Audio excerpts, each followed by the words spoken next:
not. I haven't. I might have listened to it once, but I don't remember. I really like Rick Ross Port of Miami too. And I don't know. I guess Apple Music is 10 years old, so they're sending out. I don't know if you got it, but they sent out like a notification for your like playlist of 10 years, like your most played songs over the course of the last 10 Oh, years. that's cool.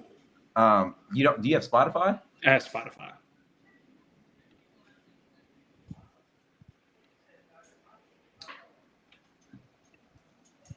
So you were deep in your Ross bag, is what I'm hearing. Yeah, I was deep in my I was back deep in my Ross bag, and I had and in this playlist that they had sent for like the last 10 years, I had like three or four songs from Port of Miami too, and this song played like this song right here. Play. Um, this song right here is called "Running the Streets." Rick Ross, A Boogie, and Denzel Curry, and I hadn't heard it in a while, and I was like, "Wait a minute, this song kind of slaps." What? Is it playing right now? I don't think so. Nah, I don't think it's playing. I think it's my Wi-Fi. Hold on, I might have to play it from my phone. It might be Lisa playing it from my phone. That's actually really annoying. I'll play it from my phone. She be saying up. So,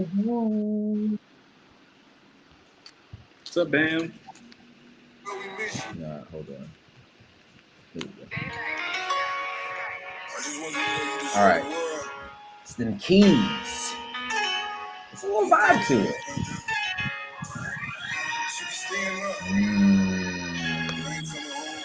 Has Ross ever given us a bad verse?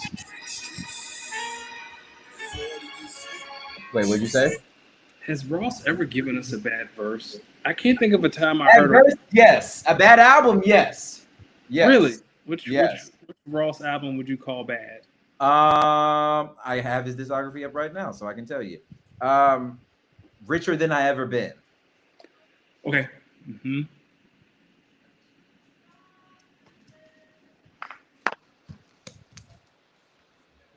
Let's see. Hold on. Now I gotta look. Yeah. He's been putting out Richer, music since I was Richer in Than high I Ever school. Been. The only song I like from Richer Than I Ever Been was this one right here. Is nothing in my hold on. Apple Music is failing me right now. Come on over to Spotify. Never. Never? I wouldn't. No. I wouldn't even know what to do with myself on Spotify because I've been so Apple down for so long. Like my original, what's funny is my original music library is in here, and then I mixed it with the streaming. Here it is. Okay. Drop a hook on these niggas like I was magic. Dr. J with them blowing hate with the Mavericks. Metal detectors, but my lethal weapon plastic. With all the hecklers, how I deal with all the madness. I go shopping with bitches, so in the fashion. Spending numbers go distance, you can't imagine. Proud phone, be Willie with all the assets. Wrap my face on the boat, step to the fastest. That was the only song from that album I liked. Shout out to Rick Ross, man. I know. Where would you put him, like in the pantheon of rappers? Like he's not going to be He's in in the that top, I think he's top 12 to 15 all time. Yeah, I was about to say he's very. How do I say this respectfully? I don't want to call him Kyler Murray. I feel like he's a better rapper than Kyler Murray is a better quarterback. But yes, 12 to 15. All time or of his generation? Wait, hold on. I need you to go over the Kyler Murray Rick Ross comparison. Before we do that, bam.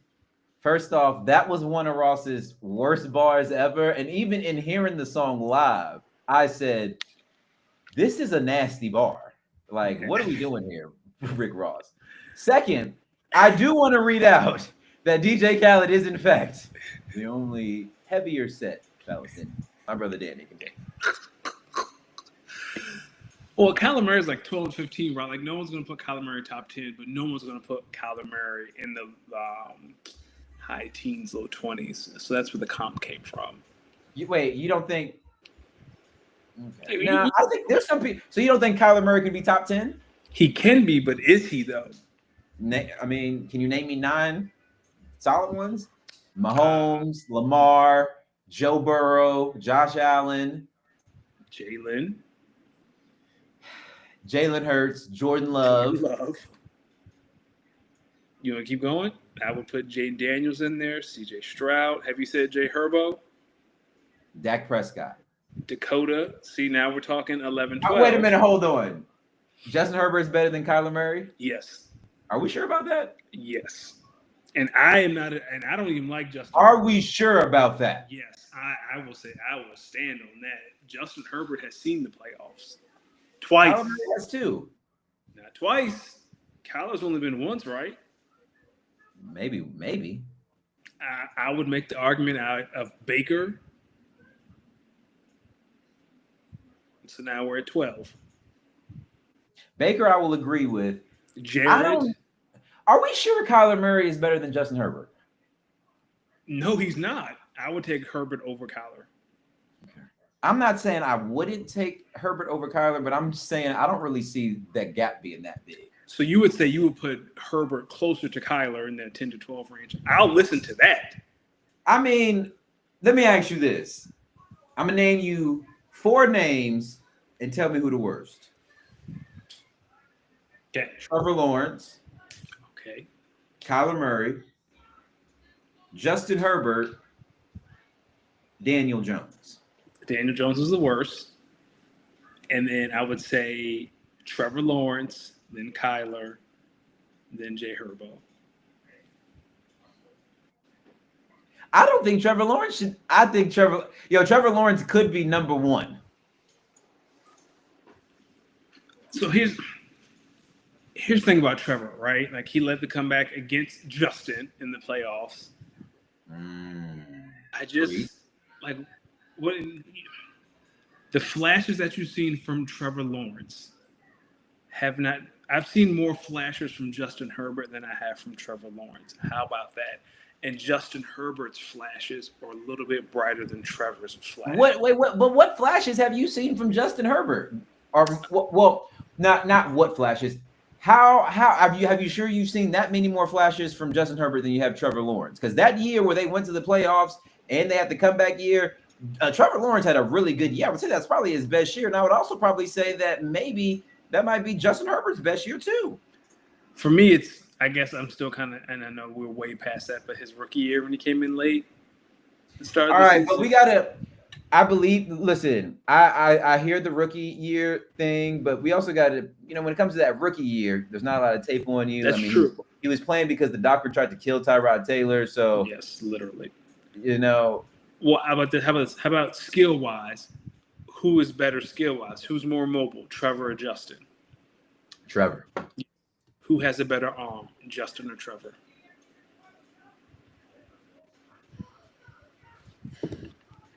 Arm like being able to fit the ball in tight windows, or straight up arm strength. Because if it's straight up arm strength, I'll probably say Justin Herbert. I would say both. Okay, well then, honestly, I might go with Justin Herbert on that one. Let's see. I'm trying to look up their stats from last year really quickly. Oh, Justin Herbert was definitely better because Trevor Lawrence was some ass. Well, yeah, that's right. Because Justin Herbert only had 3 interceptions and he wet the bed in the playoffs. What, last season? Yeah, remember Justin Herbert? The whole thing about Justin Herbert was he only had 3 interceptions the whole year, the whole regular season. And then he played Houston and threw 3 in one game. That was the whole thing about him, right? Nah, I swear to God. Hold on. I gotta go look at the highlight. Are you kidding me? Yeah, Justin Herbert only threw 3 picks the whole regular season. And if I'm not mistaken, Kyle, you were research. Oh my gosh, bro, he threw 4. Yeah, he threw 4. Ooh. Nasty.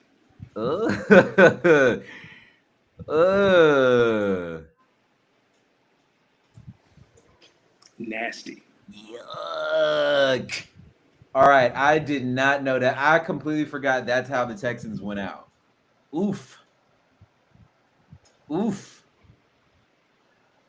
And they were leading. The thing is, they were leading. Oh, the Jags were? No, the Chargers were. They were up 6-0 after the first. Yeah. And then they only scored 6 more points the rest of the game. And Justin, one of those were a pick six, right? Yeah, that was the second touchdown in the game. Eric Murray, 38-yard pick six. Mm-hmm. And again, I'm no Justin Herbert fan, but I would take Justin over Trevor. Like I'm not a Justin guy at all. All right, Kyler. I guess you shouldn't be as high. All right, but back to Rick Ross. I think Rick Ross is in that 12 to 15 range. All time. That's high. Like that's high praise for Ross. Maybe 15 to maybe 15 to 17. Really? So he's still top 20. Oh yeah, Rick Ross. Yeah, he's been a All part. time. Listen, you. I think if you were to look at his catalog, you'd be like, damn, I forgot he was on this and this. Remember, he's on a lot of DJ Khaled records. He wrote a lot. Now I want to have. I know we don't have a lot of time. Now I kind of want to flush this out. Can I get to 20 before I mention his name? Well, can you? I mean, I'm doing it now. Depends on if you get to like the old heads. Like that's what I'm saying. That's what. I'm not talking about the '90s old heads. I'm talking about the '80s old heads. Oh, like you sit here and say Grandmaster Flash or Cool G Rap or KRS-One. Well, I will say KRS-One.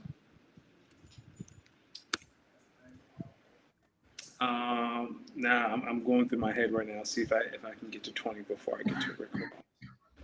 So I got Wayne, Hove, Nas, Rakim, LL Cool J, KRS-One, Black Thought.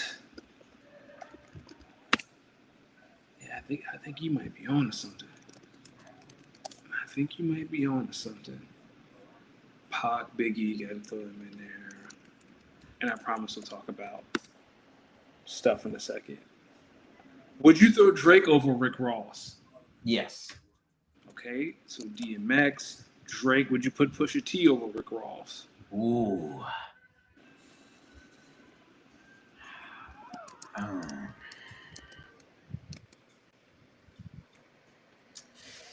I think they might be very close. Okay. I got Scarface. Yeah. You might be on to something. Listen, man, sometimes I do. You might be on to something. We can table this for today. Kyle, Bam, how we doing? Ladies and gentlemen, welcome to episode, I believe this is 189? Yes, sir. 189, episode 189 of the Speak On It podcast. I am one half. You already know. When you see this Nas fade, it can only be one brother, the good brother, Los D Mix. Of course, joined every Tuesday by the smoothest bald head on the East Coast, Mr. Danny Ocean. How are we doing, my good friend? Doing great. It's a short week. I found out this. I finally get to smoke something I've always wanted to make. I'm going to make a brisket this week for the 4th of July. Life was great, man. I can't complain.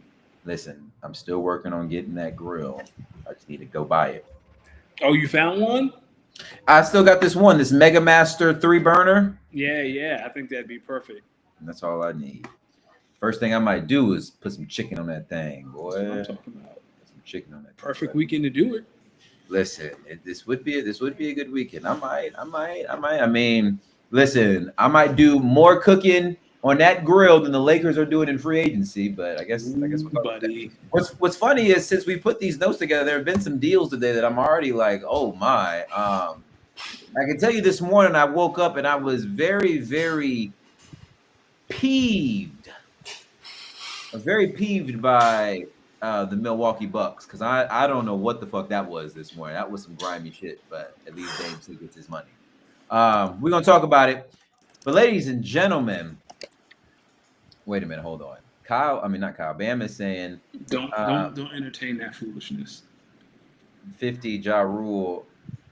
50, yes, maybe. But think about, like you said, Rick Ross discography, man. He has 11 studio albums. I would put 50 above Ross. Now, Ja Rule, Bam. No. What are we talking about? I have a question for you. Would you put Game over Rick Ross? I think they're pretty close to each other. Yeah, I think they're pretty close too. My good brother, here we are. Last time we talked, we had an NBA Finals going on. Now, I mean, the OKC are new NBA champions. They won that series 4-3. Boy, I think we were robbed of an all-time Game 7. I think we were robbed of an all-time heater. I think we were robbed of I'm not going to say what a lot of people will call a legitimate like contender or a champion this year, because I think OKC still won it, but I think a lot of people are going to forever hold a little bit of fervor over this trip now that we know that Tyrese Halliburton did in fact tear his Achilles. So Danny, I just want to get your thoughts on the overall series now that OKC has won it, and Game 7 now that the series is over. I'll say this. I still think the Thunder would have won. The Thunder have been the best team from opening whistle to the last whistle. But Buddy, Hallie had 9 points, 3 for 4 from 3 before tearing his Achilles. I think we were building to, like you said, just an all-time classic Game 7. Like Halliburton was on the heater. SGA was kind of struggling, right? Like he won Finals MVP, they won, so we kind of ignored. But SGA and J-Dub were kind of struggling Game 7. I really would have liked to see how they would have responded if Halliburton had kept up that pace. Like was it Game 5 when SGA took over in the last 2 minutes? Was that Game 5? Yeah. Yeah, like would we have gotten something similar? We'll never know. But I still think the Thunder were the better team. Again, SGA deserved MVP. But like you said, like there's always that man. Like, what if Halliburton didn't get hurt and was still on that heater? Could we be having a different conversation right now? And I think we could, but I still think the Thunder were the better team. I think. I mean, were they though? Because this is a Game 7, and Indy was up by 5. Yeah, I'm giving the Thunder the edge because they had home court advantage. And they were up 5. That's what I will also say, Indy was leading at half. They were. So I said SGA and them were struggling, but like once Halliburton's out, I feel like you have a lot more runway to struggle. Like I said, I still think SGA does SGA things if Halliburton is still in there. But I don't know. Maybe we are having a different conversation if he doesn't tear his Achilles. I don't think we are, but it wouldn't shock me if we were. Listen. What's funny was when watching the game, and Hallie had the ball, right? I literally was on my couch and I said, that's the same place where he got injured last time. Funny. 2 seconds later. So it was you. Was you, Ricky Bobby. Literally. 2 seconds later, I just saw it and I was like, oh my gosh, no. I literally yelled, no fucking way. Yeah. Once he fell and started slapping the floor, I think we all knew what time it was. And then when I was talking to my physical therapist about it, he was like, yeah, man. He was like, that training staff probably told him last game, this is something we don't want to play on. And that's probably why they yanked him so much, so fast. Yeah, Game 6. And then at Game 7, I know they just told him, listen, I know this is Game 7, but you really run the risk of, because an Achilles strain and a calf strain are so close together that you really can't tell which is which. Yeah. And also, this goes back to shout out to Luka for not being rushed back when he had a calf strain earlier this year. He's not silly. He knew. It's just sad. Like, now Halliburton's out all next year. So is Tatum. So is Dame. So, and this will bleed into another conversation we're about to have. But yeah, shout out to the Thunder. SGA got paid one of one of the best seasons ever? Do you think it's a top 10 season after running the game? First team All NBA, regular season MVP, Finals MVP. Not too many people have done that. All-Star. I mean, he won it all. Everything you could get, he got. Except all defensive team. I don't think he made all defensive team. I think I look at it and I'm just asked, like, how many people had better seasons? Like, how many regular seasons from top to bottom was like you? This is like a 2K season.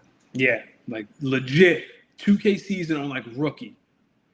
Super rookie. To do something like that. I mean, dude was averaging he averaged what 32 a game, and there was only like a few games where he put up 20 something. And he did it in a way that defies modern basketball. He did it in the mid-range. The silky smooth post moves. Going to the line, very old school, seeking contact, just unconventional.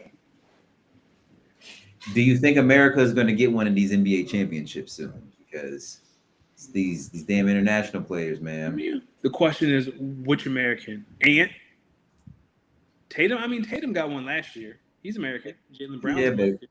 Porzingis on that team. I'm talking about some blacks. Okay.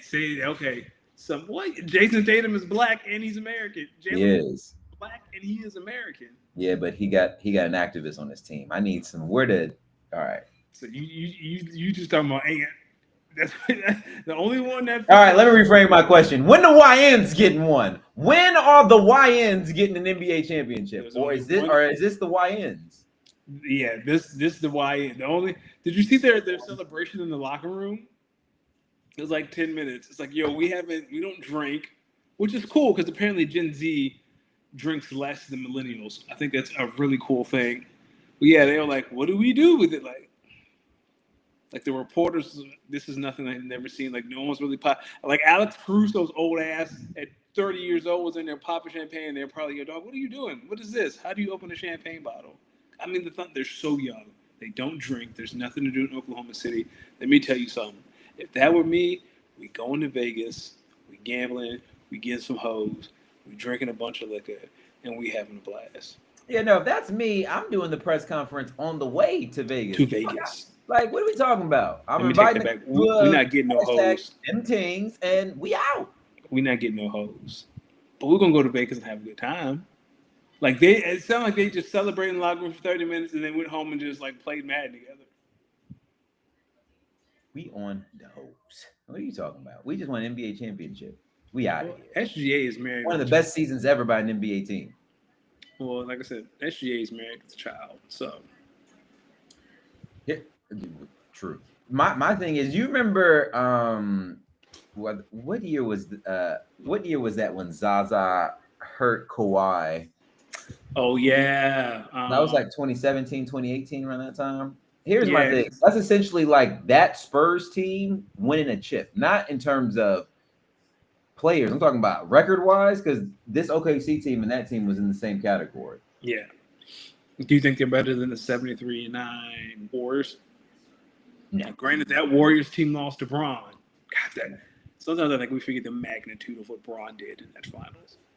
I mean, he beat a team that was so good, punched them in the mouth. Like, he punched a team that was so good that they had to go get someone like that was just an abnormally gifted scorer to beat get at him again.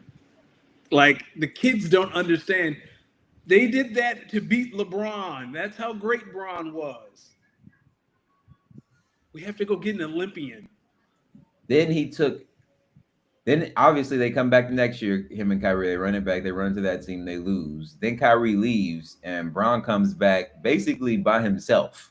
He took that nasty ass 2018 team all the way to the finals. And everyone knows they had no business being in that finals. That was the Raptors year. Yep. Sorry, Kyle. But that was the year like, oh, we got the 1 seed. Game 7 is in our house. Game 1, LeBron hits a game 1 off the backboard. That run-in, was that game 1 or game 2? It was. Like I think it was game 2. The backboard, and it's like, fuck. And they basically knew it was like, yeah, nah, this series is. We good over here. That's LeBron. And then the Raptors said, we got to get you out of here, DeRozan. And then they won a chip. Yeah, because then Bron goes to the East. Yeah. I mean, the West. Yeah, then Bron goes to LA. What are your thoughts on OKC repeating? Do you think the possibility is there? When we talk about teams repeating, my question is who is there to stop them? Like, who is legitimately there to stop OKC? Houston. I think Houston can stop them. Who else though? Who else in the West do you think has a legitimate shot to beat them? Grant Williams and CJ McCollum. Oh, the CBA. Well, luckily for them, they probably have one more year because I think next year they have to pay Jalen Williams, right? And then you'll probably have to pay Chet 2 years from now. So I think you got 1 or 2 more years left with that core of J Dub, Chet, and SGA before we start breaking this up because like what the Celtics are doing and just shipping it, selling stuff off for parts. This and that. So Cal said Denver. Denver came close in round 2. I thought about Denver. They made a trade for Cam Johnson and got that was Jokic. That one Denver. That was Jokic. But, and we can get to this in a couple minutes, we can talk about that trade for Cam Johnson. Like, do you think that's an upgrade over Michael Porter Jr.? Like I said, we'll get there in a couple of minutes. But Denver, I think Houston is number 1. You got anybody else? The Timberwolves, even though they're giving out a lot of what's up, Hendricks. Even though the Timberwolves are giving out a lot of money right now. The Lakers. No. The Lakers are going you can't even say that with like confidence. Well, here's the thing: if Luka, and this happens every summer, we see Luka in Real Madrid. He done lost. My thing is, why does no one ever think about that or realize that usually anyone who goes to Europe for a disclosed period of time gets skinnier because the food there is so not processed and so much good for you? Yeah, and there's not, and they're usually walking everywhere, but. Like a healthy Luka, he can get you the 5 seed. Like healthy Luka can get you the 5 seed. You think the Lakers are 5? Yeah, the Lakers don't even have a real center on the roster. Like Rob Pelinka, what are we doing? Like this is fun. You know what's even funnier? That I really think Rob Pelinka is probably somewhere on the phone. It's probably somewhere on the phone. Being aggressive, trying to get a center, and every team is hitting him with a ridiculous price right now because they're still tight about that Luka trade. Well, you know what? Luckily, there's a sucker in Dallas who'll pick up the phone and help him out. I really think because look at some of these contracts and whatnot that these moves that some of these teams have made for big men, and then you think about the Lakers who clearly need a big man, and I just feel like, all right, I know what y'all are doing. I don't think like. That's why I think DeAndre Ayton is probably laying low because I think DeAndre Ayton has probably a lot of leverage right now with the Lakers. If DeAndre Ayton is a Laker, they would sign DeAndre Ayton to make LeBron quit. Because did you read some of the stuff he was doing in Portland before they said this enough? Showing up late to rehab sessions, showing up late to practice, throwing temper tantrums when he's getting subbed off the floor, throwing chairs. Do that around LeBron James. You don't think? You know what? I think sometimes though you might play with somebody, especially when you got two of them monsters on the team. It's like, all right, like you gonna get in line. Well, Luka do the same thing. Like what can you say that Ayton Luka acted? Well, Luka's on time to practice and stuff, but I'm talking about like the antics on the like Luka be. All right, but like here's the difference between DeAndre Ayton and Luka Doncic. DeAndre Ayton don't give you 30 a night. That's true. And DeAndre Ayton also doesn't maybe average 8 to 12 assists. So that means he's accounting for how many additional points?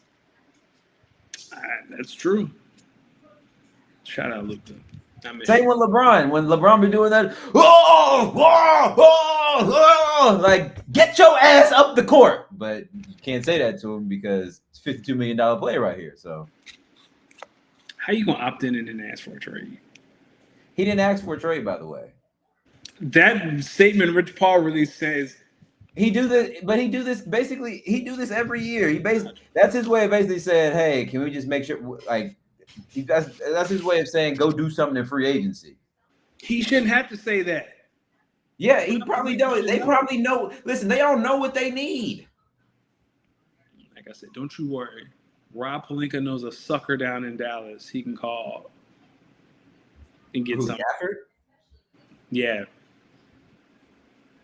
I mean, I will say this is interesting, and this is total conspiracy. The fact that Dorian Finney-Smith left, because he and Luka are tight. Like maybe he knows Luka's not going to resign to LA. No, I think Luka's not going to pass up that money. I think I do think I think the Lakers lowballed them in terms of the offer. Probably. I also think it was probably the amount of years because they probably could have offered the money, but that was a 4-year deal. I don't think they wanted to do 4 years. I think they probably wanted to do a 3-year deal, and he probably took a 4-year deal.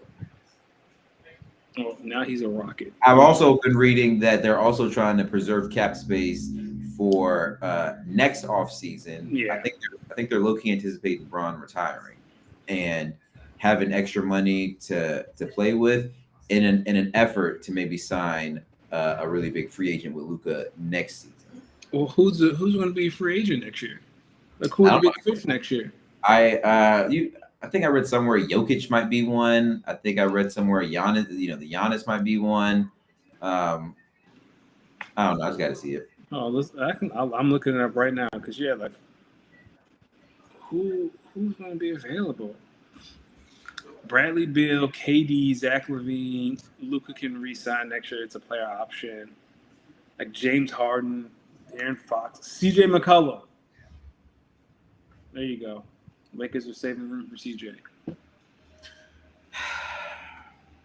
CJ McCollum, why did you have to do this to the league? This second apron stuff, man. It's a hard cap, and it's not fun. NBA needs super teams. We don't need parity. No. All because CJ was mad at how KD was talking to him. And how the Thunder slut them boys out. Broke up that Portland team. Sent them boys home. It's disgusting. Because it's like, yo, dog, it's Kevin Durant, Steph Curry, and Klay Thompson, bro. What do you want them to do? And he said that'll never happen again as long as I'm alive. And that's silly because these franchises can just trade you. So you can do all this work, then you think you and Dame gonna run it together, but the organization trade you to New Orleans, and they trade him to Milwaukee, talking all that make the team better stuff. Like, all right, starts with you, buddy. And now we can't. We got to pay you. And now they're in purgatory. Now look at them. You want to get into some of these headlines starting in Milwaukee because they got me the most tight. Yeah, let's do it. So this morning, Milwaukee, the Bucks went ahead and signed Miles Turner to a big deal while also waiving Damian Lillard and stretching out his contract over 5 years. 5 years. So I want everyone, if you don't know about Bobby Vanilla, this is Bobby Vanilla Day. Bobby Vanilla receives, what is that, $1 million like every year until 2035? What a deal, man. What a deal. $1 million a year. July 1st, here's $1 million. Here's $1 million. Essentially, I think this is what happened to Damian Lillard. They basically said, hey, we're going to let you go. But what we're going to do is, since your contract is guaranteed, we're just going to stretch it out so you get paid $22 million over the next 5 years, but you are not on the team. Same thing the Broncos did to Russell Wilson, right? We're going to let you go. We're still going to pay you. But it wasn't, I think of the Broncos was like 2 or 3 years. Like 5 years, you are going to be paying for Dame and Miles Turner like $48 million. That is disgusting roster management. And I don't even know, how do you justify this? I don't know. Is Miles Turner that important? He's never been an all-star. He averaged like 3 rebounds in the finals. He's a center. Shout out to him for getting his money. Never hate on someone getting their money. But from a fan perspective, is that Miles Turner Giannis supposed to look at Miles Turner and be like, oh, okay, I'm ready to stay. That's enough. What did you think about the reports that Giannis wasn't too thrilled about that move? Yeah, I believe it. Because again, you paying Dame 113 million over 5 years to not be here after he almost died from blood clots, came back and then tore his Achilles, trying to help the team win. Like, what does that say about you as an organization? That we don't take care of you, even if you sacrifice everything from us. Like, Preach you it, could brother. next year. Oh wow! So Kyle mentioned Rick DiPietro Day. He gets 1.5 million every year from the New York Islanders until 2029. He signed the contract in 2006. That is what I am talking about. That is the everyone wants to be Jordan. No, I want to be Rick DiPietro. I want $1.5 million every year for 33 years. Listen, are there? I guess that's why you don't hear about these type of deals in the NFL because NFL owners are like, shit. Get out of here. They would throw a boy in there. Get out of here, boy. 100%. I don't think they're saying, boy. I think they're just going straight to the heart of yard. If you don't get your ass out of here, If you don't get your color loving ass up out of here. because I guess in football it wouldn't make sense. It wouldn't make sense from the organization to do deals like that. Yeah. Well, it does, but it doesn't. And does hockey have a hard cap, Kyle? Because if they have a hard, and I think for the NFL you have a 53-man roster. Like you can't be doing that. That's true. Bam said he gives them Isaiah Atomic Celtics vibe. Remember how they did him? Mm-hmm. I don't really like that either. Yeah. What does that tell the league about you as an organization that you do that to Dame? And Dame is respected. Like this ain't no. It's not Anthony Bennett. No disrespect to Anthony Bennett. Like this is Dame Dollar. Is it fair? Is it fair and or okay if I go ahead and do what all Laker fans do in these type of situations? Hey man, if you're Dame, you can go wherever you want for the vet minimum. I can tell you though, as someone who lives in Portland, I don't think being so far away from his family was ideal for him. So I think he would definitely be coming back west. Yeah, and again, like he gets down to the Lakers for the vet minimum, whatever. Like I'm getting 130. Like I'm getting my original contract from Milwaukee straight out. You're taking basically the league minimum this year and maybe next year to rehab in the facility. Yeah, like whatever. Who cares?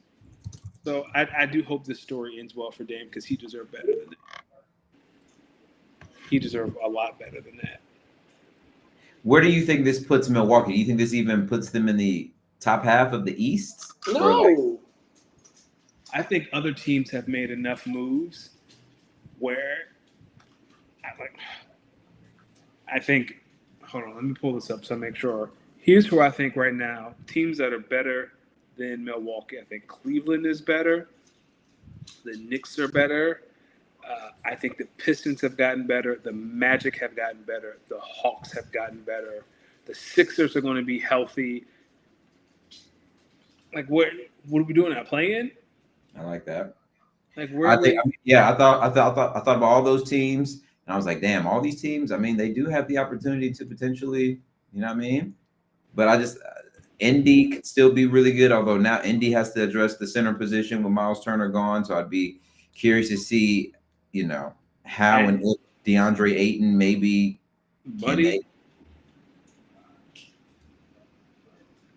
Indiana, get ready for the TJ McConnell show. You think so? Oh, Andrew yeah. and Andrew Nimhart. It's gonna be some ugly. Rick Carlisle, I hope you enjoyed the sunshine because you're going back in the valley. I mean, a down year is expected without your best player, though. And losing Miles Turner. I don't know how you make up. I'm not a Miles Turner guy, but I don't know how you make up for him not being there. Like, he is valuable. Well, towards the end of that finals, they were playing Obi Toppin more anyway. That's true. That's because Miles Turner can't get boards. It was so frustrating watching him play basketball. And you think it's going to get better in Indy No, I mean in Milwaukee or in Indy. or Milwaukee? No, because Giannis is still going to be the team's leading rebounder. Yeah. We need somebody that leads the leagues and fuck out of here, I got it rebounds. He retired. I know.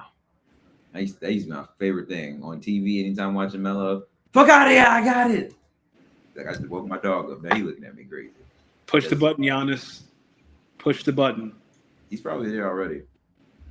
It's time. Probably there already. Let's see. What are your thoughts on? Did you hear that Don Staley is potentially getting some looks to be head coach of the New York Knicks before they decided to get into the second round with Mike Brown? The way the Knicks have fumbled this coaching search. Like, as soon as you think the Knicks are not the Knicks anymore, they say, no. We are still the New York Knicks. How do you fire the best coach in 20 years and not have his replacement in the wing? So let me ask you something. You wouldn't hire Don Staley to be the next coach of the No, and it's nothing against Don. Like, Don shouldn't even consider this foolishness. What's the record when Don takes over as the head coach of the New York Knicks? I mean, I think they have enough talent to make the playoffs, but I don't think. What does Don get from being the coach of the Knicks? Because the expectations are high now because they were in the Eastern Conference Finals. Now, if you took over a Knicks team that was bad with no expectations, 100%.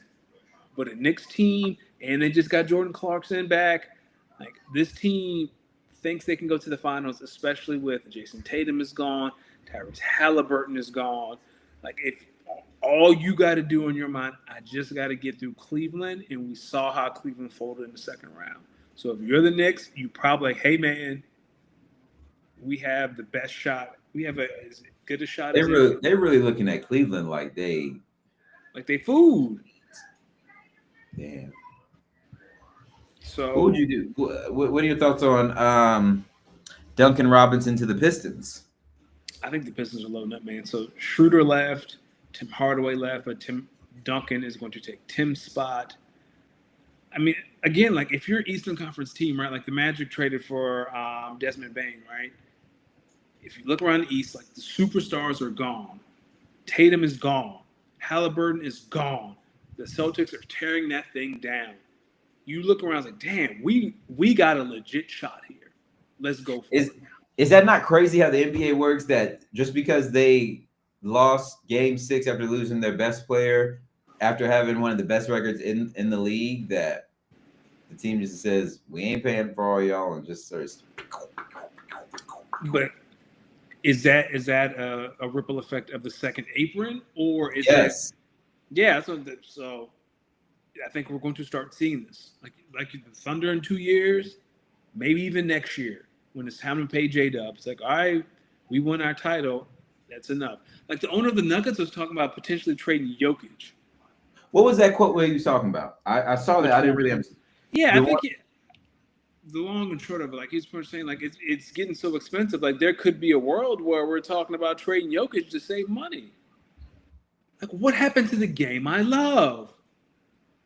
CJ McCollum and Grant Wood. Yeah, they need their fucking ass. Well, Grant got sent to Charlotte. Yeah, I don't think he's even in the league anymore. Is he? Did Charlotte waive him?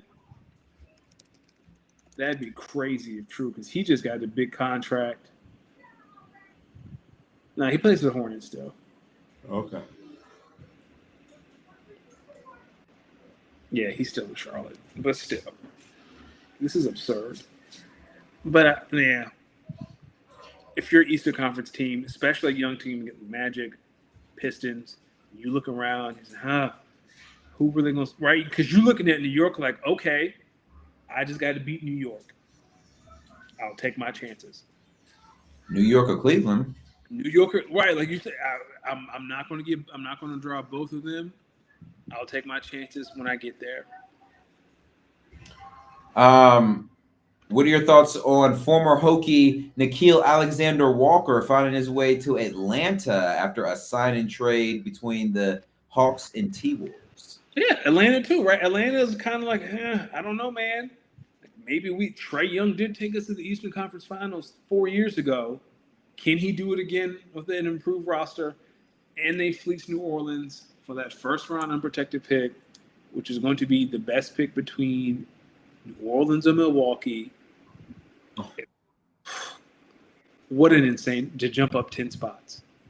But here's my thing there, because the guy they got from Maryland is a really good player. If you loved him that much, you should have taken him at 7. Who did they take at 7? I forgot, but I know they had 7. They might not have thought. I think after So here's what I think they happened. I think whoever they took at 7 was probably their number one guy. But I think after maybe a few more picks, they probably saw that Patrick Queen was still on the board and that nobody else was going to take him. And they were just like, we got to find a way. How can we take There's a history. Because did you see that video of Rich Paul talking on the phone? Imagine that's somebody else's agent basically having that conversation with the Pelicans.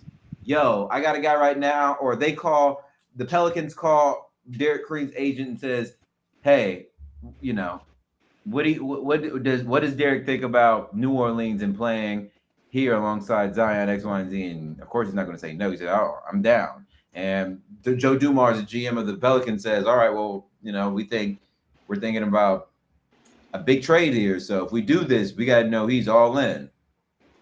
And he comes in and he sounds the way he does at the press conference when they introduce him. Like, I think here's my thing. If he turns out to be an all-star, all-NBA, none of this really matters. What the fuck does that pick matter if we got our guy? But what is everyone's concern about him?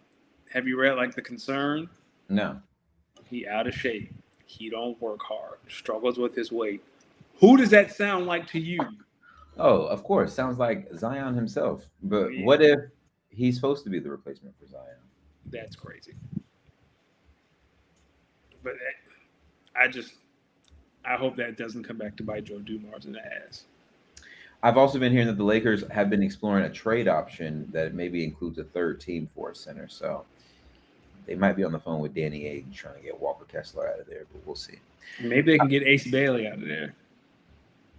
Yo, what'd you think about that? My man just straight up did not join the team initially. He probably had to go back to his representation. They probably... Well, apparently his agent is... It sounds like an ex-con who's just a friend of the family that he knows. All right, so we got to show him a little bit of respect then. He is an agent. Yeah, I'm not... That is not a knock on him. I'm just saying, he did not vet anyone to be his agent. He just picked a family friend. Because I think he's represented some people before. Has he? Mm-hmm. Because I think he has the skill set. I think he's represented some other people before. But he's not certified. That's what it. He's not a certified agent. I think he had. I'm trying to, because that came out wrong. He is an agent. He can be an agent, but he is giving terrible advice, and I think he's giving Ace advice that is more congruent to get him in trouble than it is like he is thinking about this as how can it benefit me instead of how can it benefit Ace. Or how can this benefit Ace to benefit me? Well, as an agent, your responsibility is to your client, not to yourself. Yeah, but you make your money comes off his money too. So yeah, that's why if you act in his best interest, it is also in your best interest. I agree.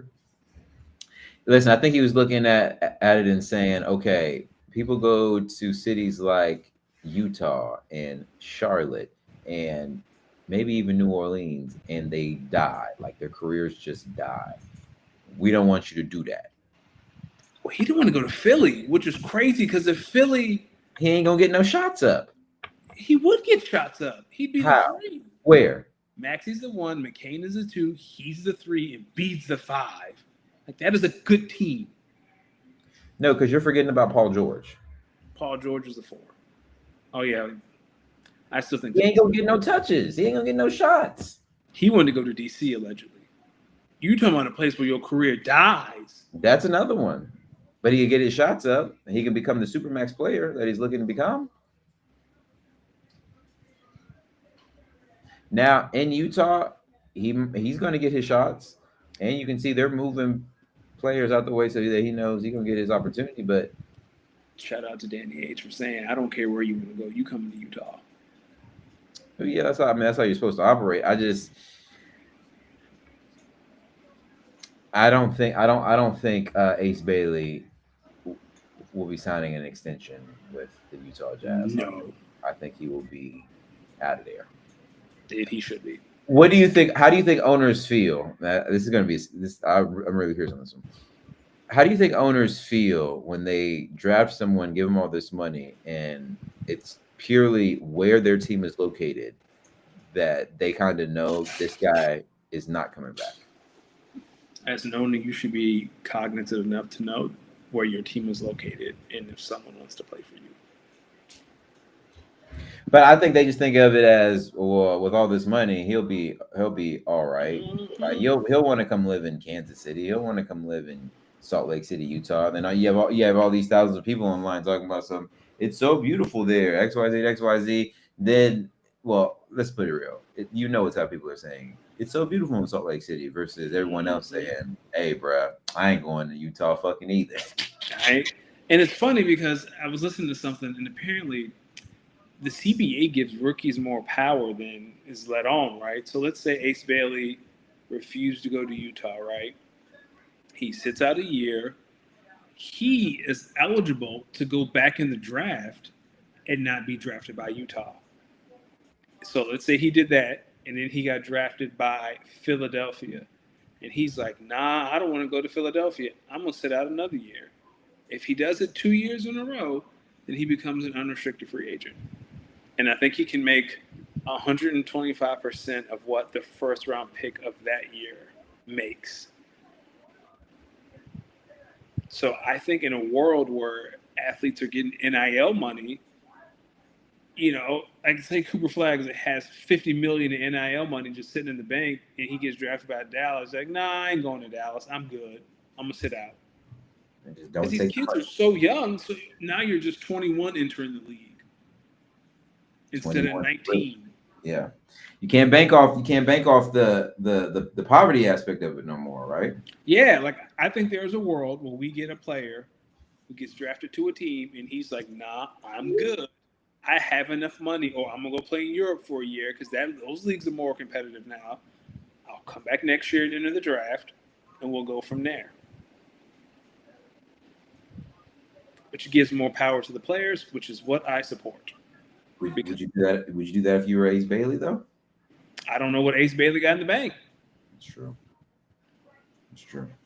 The Rockets. That's another one. Tell me what your thoughts. They acquired Kevin Durant for Jalen Green, Dylan Brooks, and a pick. They extended Jabari Smith and Fred VanVleet. Clint Capella also signs with them. He comes back. We already talked about Dory and Finney Smith. Yep. Talk to me. What you thinking about this Rockets team? They looking like they could be something? Yeah, I think they're the biggest threat to Oklahoma City.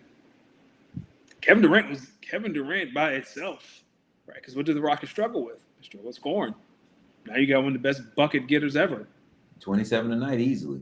27 a night. Like they had one of the best defenses, but when they needed a bucket, Jalen Green folded. Like they really didn't have someone who can get a bucket. Now you got the guy you can just get the ball to and be like, hey, we need a shot. That's what I do. He's Kevin Durant.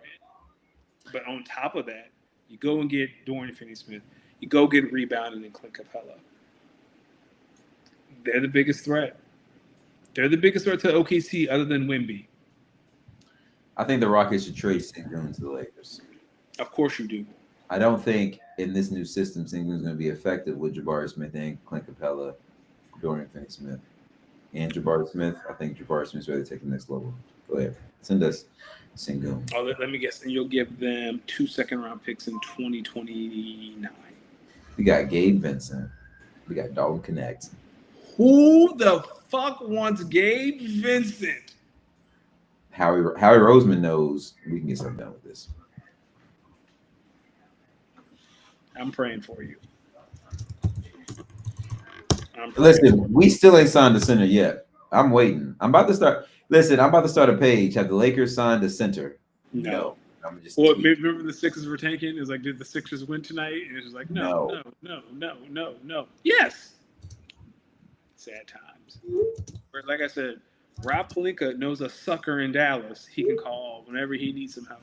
I don't think anyone's calling. I don't think anyone's allowing Nico Harris or whatever to call or answer any phone calls from any other GMs. That's not on He's the mark. Like if Brad Stevens ever got him on the phone, Jesus on the cross. It's over. It's over. You want to switch over to the W? Yeah, well, ISO for the W. Talk to me about what's going on in the W. Yeah, since we last spoke, All-Star rosters were announced with the starters at least. Nafisa Collier and Caitlin Clark are All-Star captains. I think the draft is this weekend, I want to say. So they do it, at the NBA, the two highest vote getters become captains and they get to draft their teams.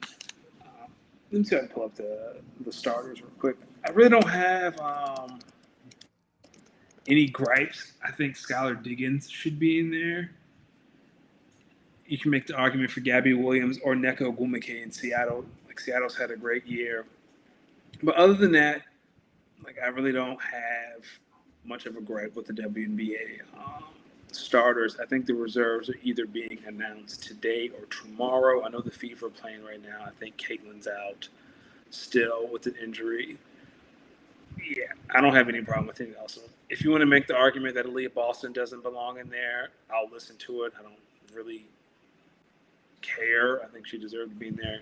I think they got it right for the most part. Like I said, you can make the argument for Neko Ogwumike or Skylar or. You cool with both? You cool with Paige Beckers being named a starter? Yeah, Paige is having a better season statistically than Caitlin did last year. Paige is hooping.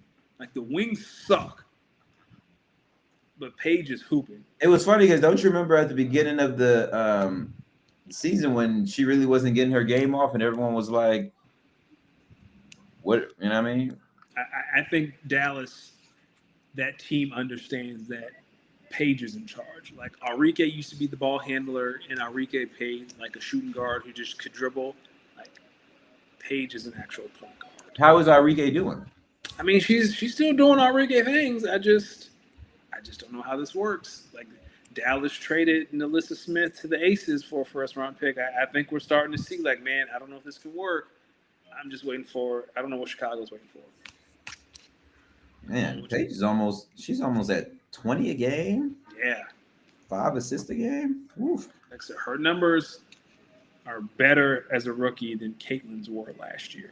So Paige Beckers right now averages 18 points, 4 rebounds, 5 assists, a steal, and 0.9 blocks.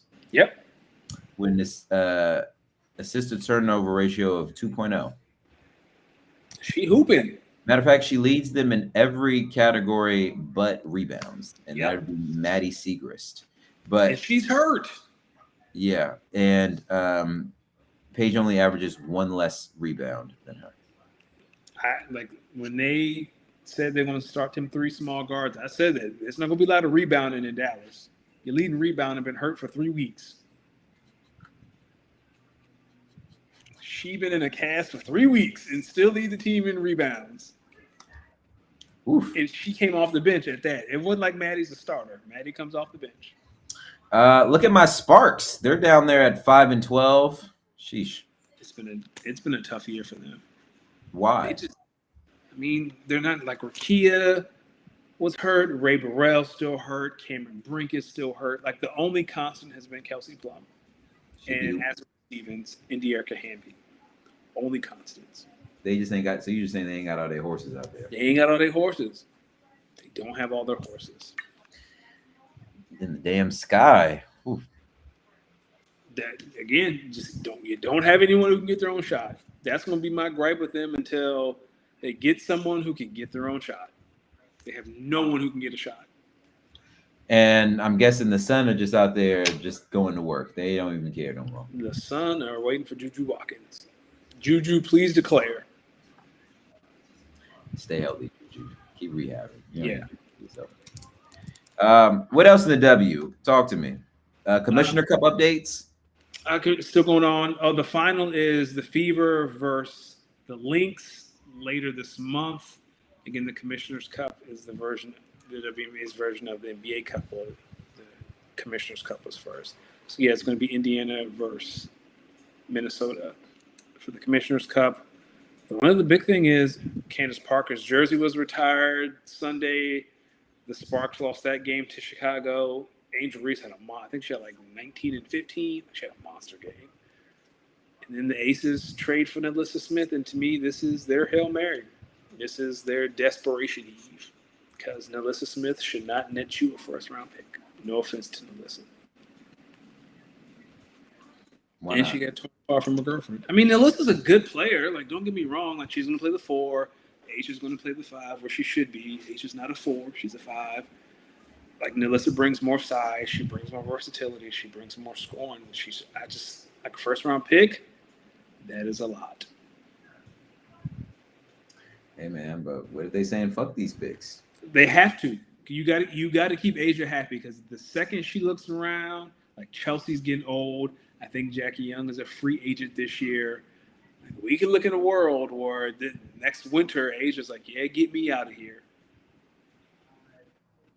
And then the whole losing don't be fun, and I'd be so confused on why these teams think that professional athletes are going to want to sit around and lose just because they're making some money. Right. And then again, like in the W, like it's not like y'all making millions of dollars. Who's the highest paid WNBA player? Is it Asia or Stewie? Probably like It's actually Jackie Young. 10 mil. No, Jackie Young's base is $252,000. She's the highest paid player in the WNBA. Yeah, she signed a 2-year, $504,000. When is she a free agent? Yeah, she a free agent this year. Damn, It's gonna get real spooky. Yo, dog, Dennis Schroeder just got 3 over 45. So 45 over 3. If you've been paying attention, I think Satu Sabali, she plays in Phoenix. She's also an all-star, well deserved. She's talked about numerous times. I don't know if she's part of the union. She is part of the union, but I don't know if she's a rep. I think she does hold a seat for the union. Yeah, she's been going after the commissioner all year about the CBA negotiation. She went after her again last night, talking about how terrible it is and how terrible it was negotiated. Like, they are not happy. Who, the players? Yeah, I mean, I'm pretty sure they still don't get any piece of the jersey sales. Like, the revenue sharing is off. Like, they don't get, like, NBA players get, like, you get a piece of, like, tickets, merch. I don't know about concessions, but I know they get, a part of, like, jersey sales and merch sales. Like, the WNBA players don't get any of that. Like, I think their revenue sharing is strictly TV rights. And when is the CBA up? I think they can opt out. Is it next year? Let me see, because they just negotiated it. Yeah, the players opted out last year. So the CBA expires at the end of the season. They opted out last year.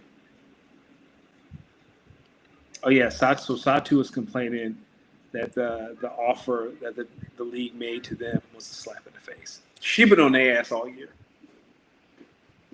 How bad did she go into what made it so bad? She did not. I don't think she did, but Satu has been on their ass all year. What do you think? Do you think the CBA gets do you think they get something new done? They ain't got no this choice. Year? Yes, they don't have a choice. Because the league is expanding. I mean, they just announced a team in Cleveland, Philadelphia, Detroit is coming back. Hopefully it's Detroit Shock. Like, you expanded. Toronto starts next year. You ain't got no choice. Portland soon. Yeah, Portland the year after that, and then it's like Cleveland, Detroit, Philadelphia. I think Philly's 2030. Like, they're expanding to 18 teams. You better get something ironed out. And you better pay them women, because it's only going to get bigger and more money. So, yeah, we need to get on this now. And I don't think the WNBA helped themselves by announcing more teams. It's like, no. But I think the biggest problem with the WNBA right now is there's not enough roster spots. Right? Every team has 12 roster spots. They're way like. Have you seen some of these transactions from the league? Like they're cutting players who could start. Like what's that girl's name? I forgot her name. She played for Golden State. She played, in the EuroLeague. They won a championship. She flew back to the States to play for the Valkyries, and they cut her as soon as she got off the plane. What are we doing? What are we doing here? She could have stayed and celebrated. Didn't even have to cross the pond. But Kyle said CFL quarterbacks make more than WNBA players, which is crazy. Yeah, Bam, you're right. Okay, Bam, that's hilarious. It's true, but it's hilarious because I get what he's saying. He says Angel Reese complained about proposed rookie contracts and was told to shut up and rebound. That's funny because he's essentially saying she can't dribble, so all she can do. Shout out to Me Bounds. Shout out to rebound. Hey, Bounds. Did you see she trademarked that? So there's this thing going around that Angel Reese misses shots on purpose so she can get rebounds, and they call them Me Bounds. So she saw it and she trademarked Me Bounds. She do be missing shots on purpose though, because some of that should be point blank. But she can still hoop though. Like, yeah, but sometimes you got to miss a few to get your own rebounds. Listen, as we get into the fantasy talk, talk to me about how you helped a friend with a rookie draft, because I would love to get more info on this one. Yeah, I wanted to bring this here. So this weekend, and we'll talk about this later with some other stuff. But anyway, buddy of mine was having a fantasy draft. So they started a dynasty league. Well, I don't think she trademarked it, Bam. She might have copywritten Me Bounds. Anyway, they did something very interesting, right? They had the initial draft, and then they had their rookie draft. Like, they didn't combine all the players in one pool. It was the draft, and then they had their rookie draft. And I think their rookie draft is like 5 or 6 rounds. Like, man, that's a lot of. How do you determine the rookie order draft? No, I'm already anti this. How do you determine the rookie order draft? And if you randomize it, I'm tight. No. It's the same. I think it's the same. Even more tight, because how do we agree to on the first off, a snake draft of players is not the same as a snake draft of rookie players. That's fucking ridiculous. So the first draft, the main draft, was linear. So if you draft 10, if you get 110, you get 2-1, and then the rookie draft was linear. You mean the original draft was snake, the rookie draft was linear? Oh, is that? I'm sorry, I get them confused all the time. Yeah, I still don't like it, because let's just have a big old-fashioned long intro dynasty snake draft where everyone's got to be here for a few hours.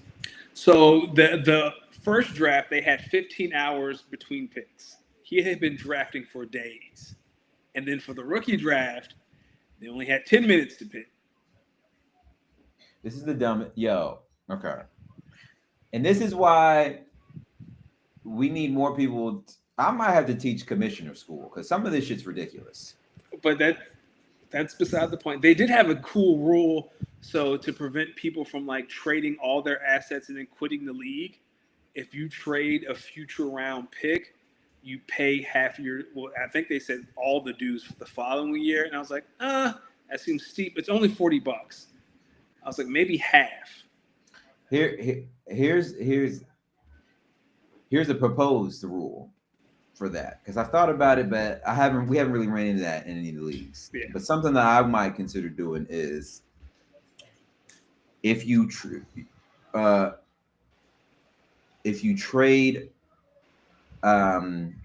you can only trade up to 3 years in advance. Yeah. So if you trade any of your picks in the next 3 years, you have to pay 1/2 of the buy-in for that team up until the latest draft, which you traded out. That's what I might do. So I don't really foresee that happening in any of my dynasty leagues. I think everyone's good.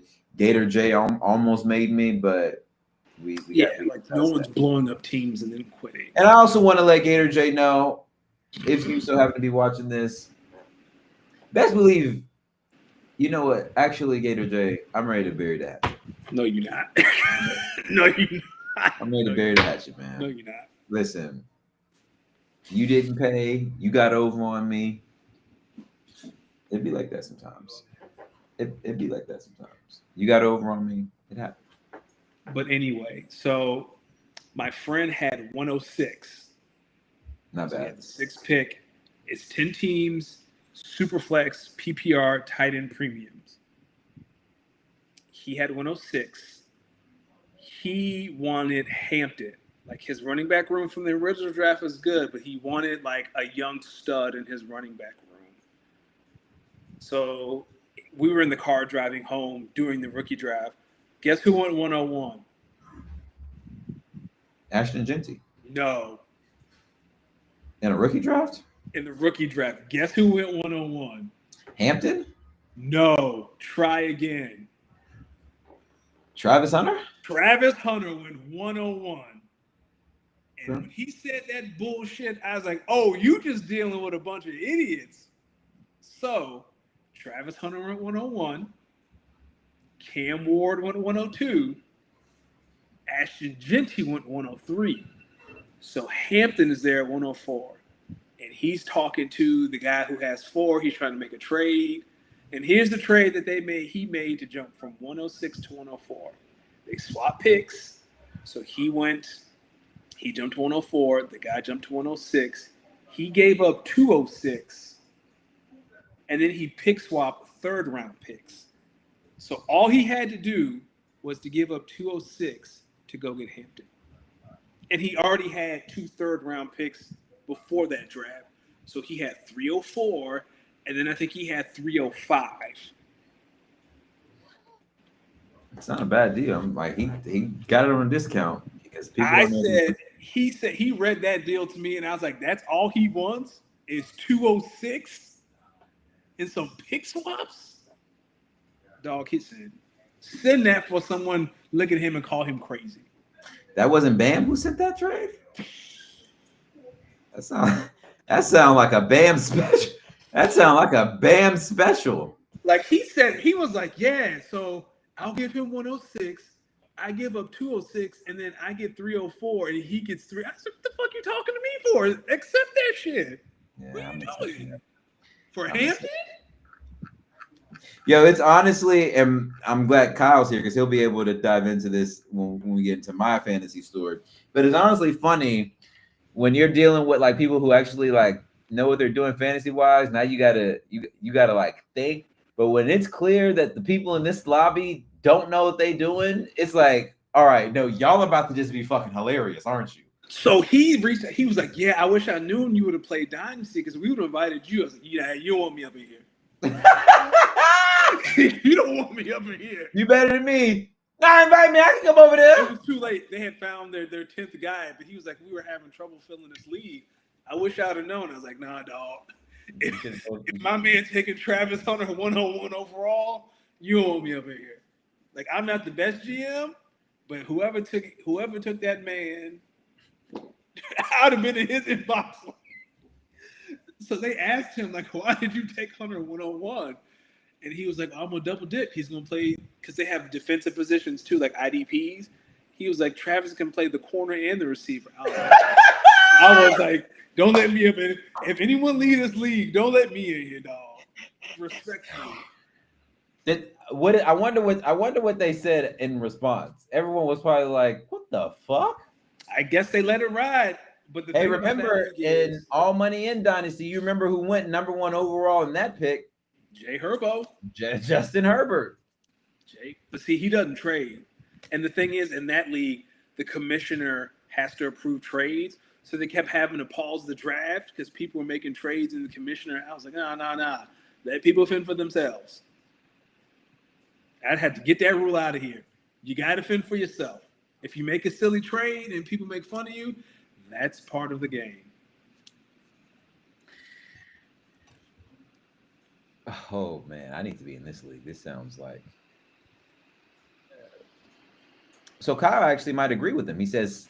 So Kyle says in IDP, that would be the format to go Hunter over Genty. So maybe your man had a good point there. Okay. Well, I'm always open to listening to Because I different guess points in of a view. way you could 1 week play Hunter at IDP, and if you have a good enough wide receiver, you can put him. That's You know what I true. mean?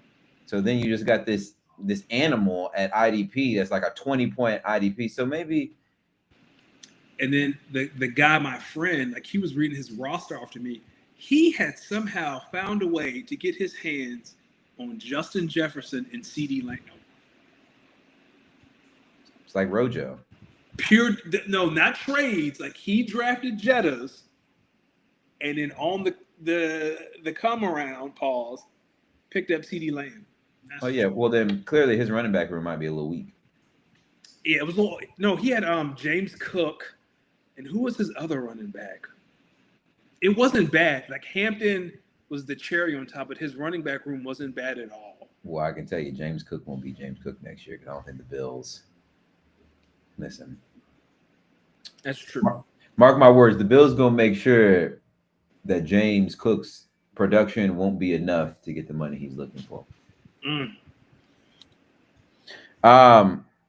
What else about this this rookie draft? That was it. Like for me, like I almost, like when I tell you I almost wrecked when he read off what that guy was willing to accept to jump to 104. I almost crashed the car.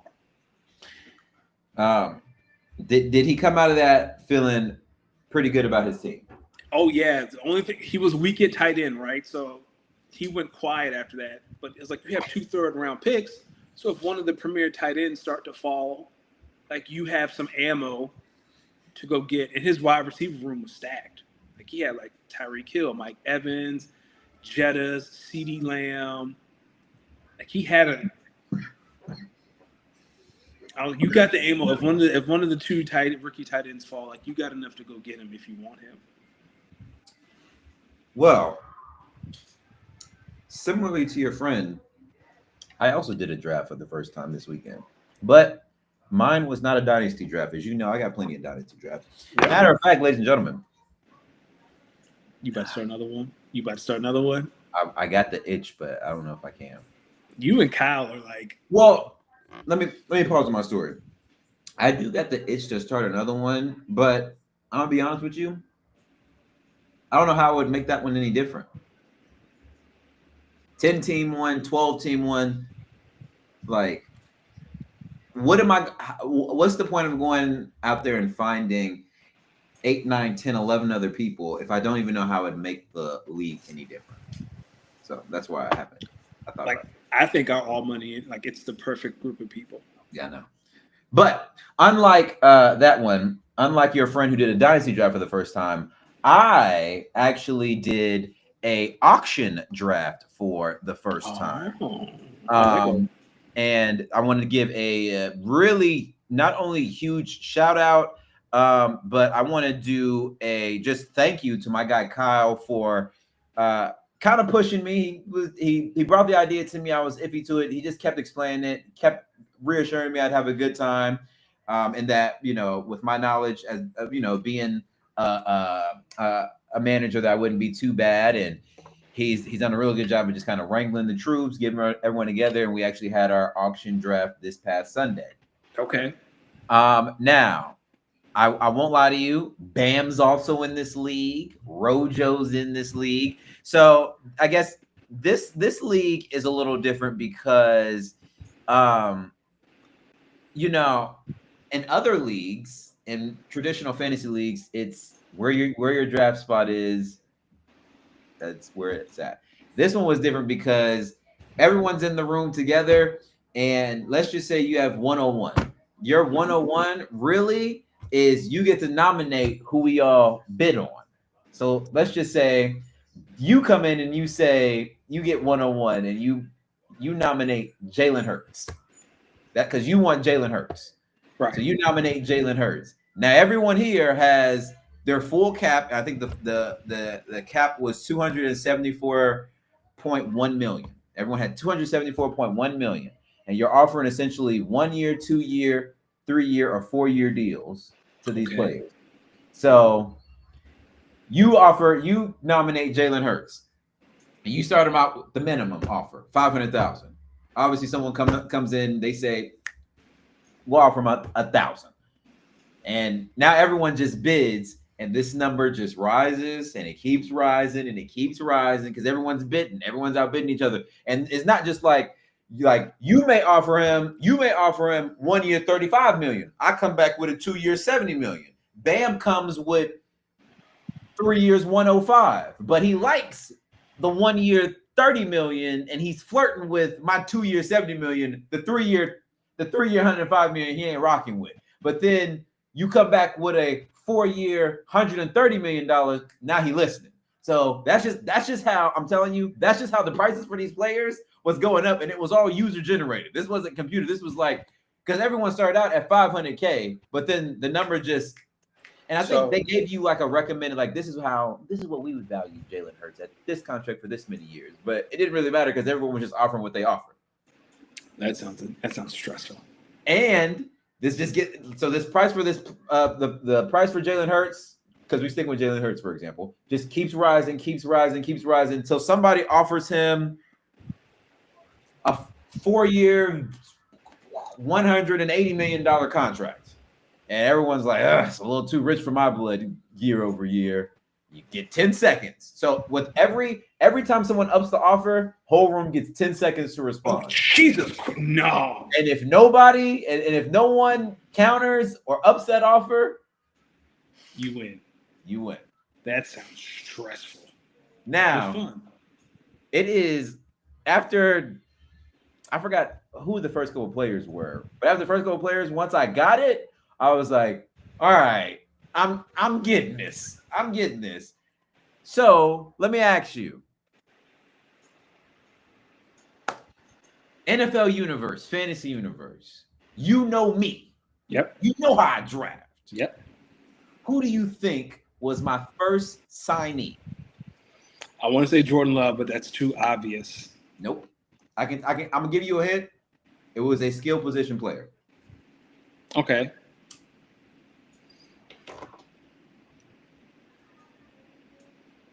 Wide receiver, tight end.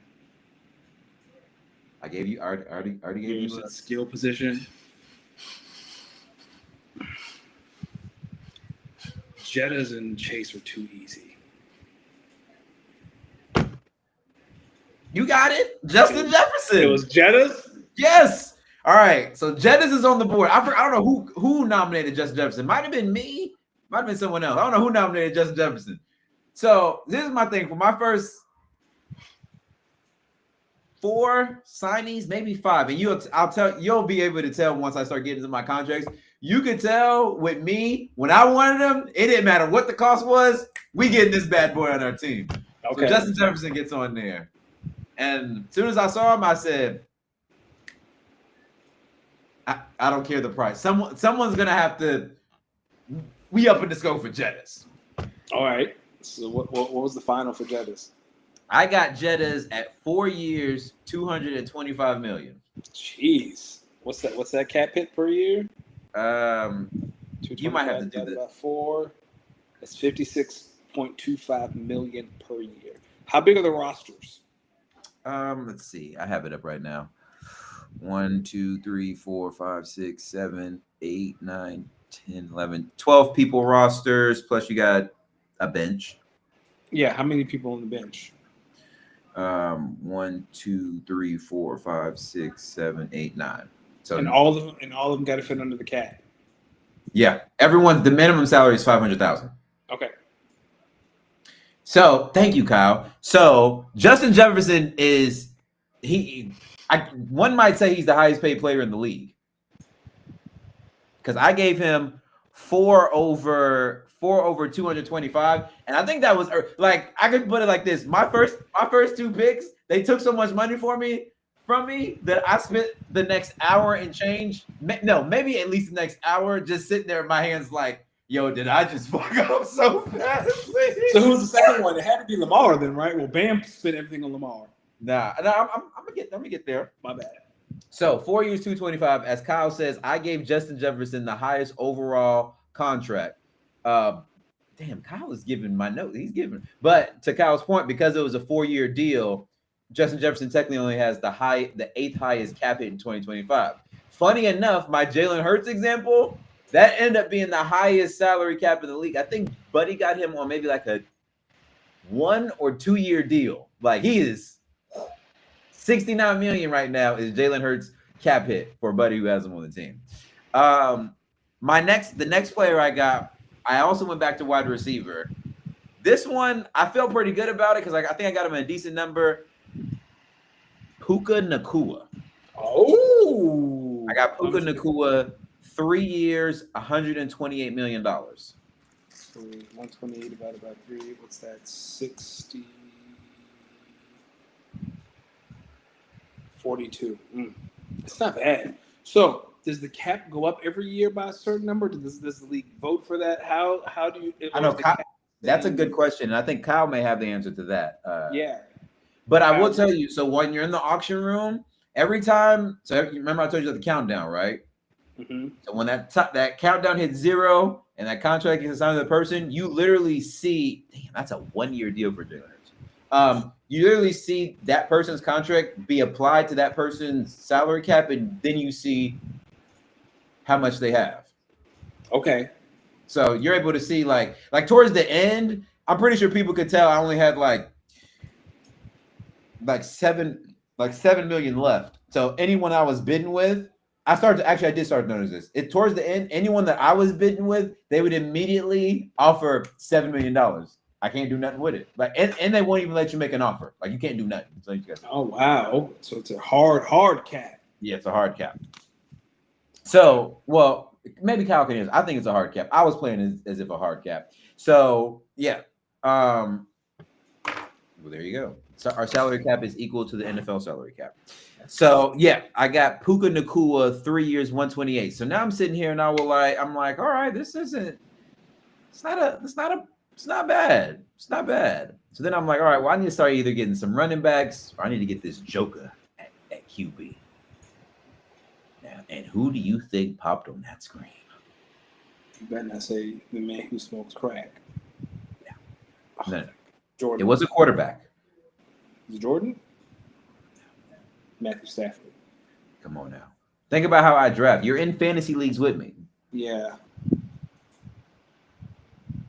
wasn't Jay Herbo.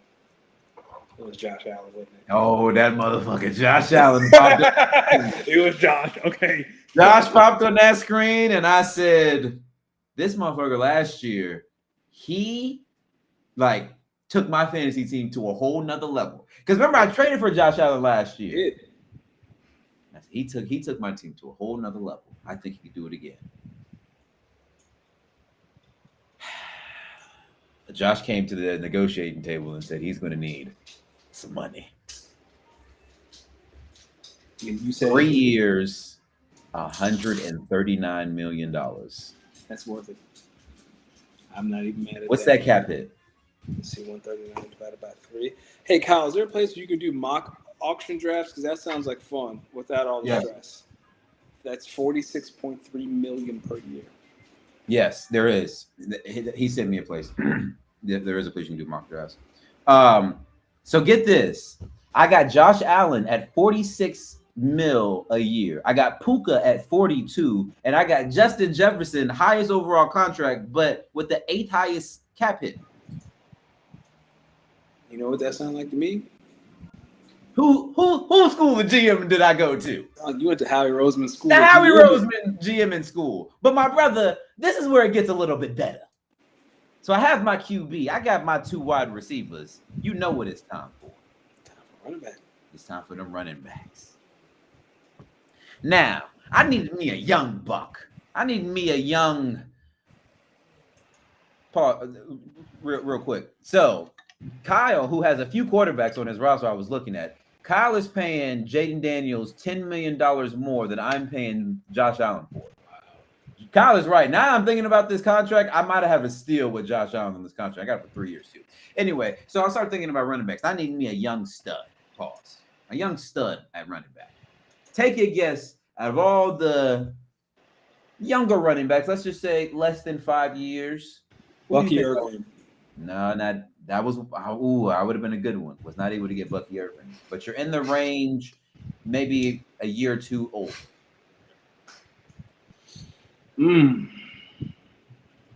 Kenneth Walker. An AFC running back. AFC running An back. AFC East running back. AFC East running back. So it's not James Cook. Where is it? Ramondre? It's not Achan or Mostert. Damn, who the other team in the AFC East? It's the Dolphins, the Patriots, the Bills, the Jets. No. Yes, sir. I got Brees Hall. Brees Hall. 2 years, $112 million. Okay. Wasn't mad at it because Yeah, they I'm give not mad the at option next year that if he's good, especially in this new offense, we'll just extend him. We'll just give him that extension. A couple of questions about this league. When you guys make trades, do the salaries have to match, or like you have to have the cap space needed to make that trade, right? Because you can't go over the cap. Kyle, that's a great question because I was also curious. Yeah. Kyle, So any commissioner, Kyle's the commissioner of this league, so any questions, we're just going to direct to Kyle for this segment. I would assume the salaries would have to match. Or I would assume to it's have like the salary. I guess it would be however the NFL does it then. Does the salaries have to match in the NFL? I think as long as you stay under the cap, you're fine. But yeah, I got Brees Hall, 2 years, $112 million. So I'm like, ooh, I got a good, solid young running back. You know what he needs? You know what type of running back partner he needs at RB2? He needs a thumper. He needs a vet. Who do you think I got? Derrick Henry. I wasn't able to get that. But in the same realm of how Derrick Henry runs. So we need a violent runner who's older. Maybe not older. Maybe still young. Oh, a violent young runner. Maybe in his mid years, he recently got sent to a new team, and last year he kicked up big time. Matter of fact, some would say they did. What was one of them even throwing the ball sometimes? He wasn't an Eagle though. I knew you changed Saquon. Oh, not Austin Eckler. Fuck no. Who was it? Nah, I'm drawing a blank. Josh Jacobs. Skip.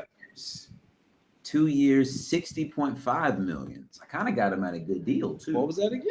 2 years, $60.5 million. Oh yeah. So then I'm like, all right, Justin Jefferson, Puka, Josh Allen, Brees Hall, Josh Jacobs, all of these. It's a good, solid core right here. Mm-hmm. And they're on some decent contracts. So then I gotta address my tight end room. Mm-hmm. Dalton Schultz, 2 years, $1 million. I'm not too happy about this one. If I'm weak at one position, it's going to be tight end for right now. So that'll be something I look to address. Tight end premium league? Maybe. I don't know. But I also needed another young stud to come into this to really help this team that I can get on a cheaper contract. Travis Hunter, 1 year, $11.5 million. Okay. We'll see. This could be a steal. Then I'm like, all right, I need some other players because think about it. My core five of Josh Allen, Brees Hall, Josh Jacobs, Justin Jefferson, and Puka Nacua are eating a lot of the salary cap right now. Yeah. A lot of these next deals, these got to be some prove-it deals.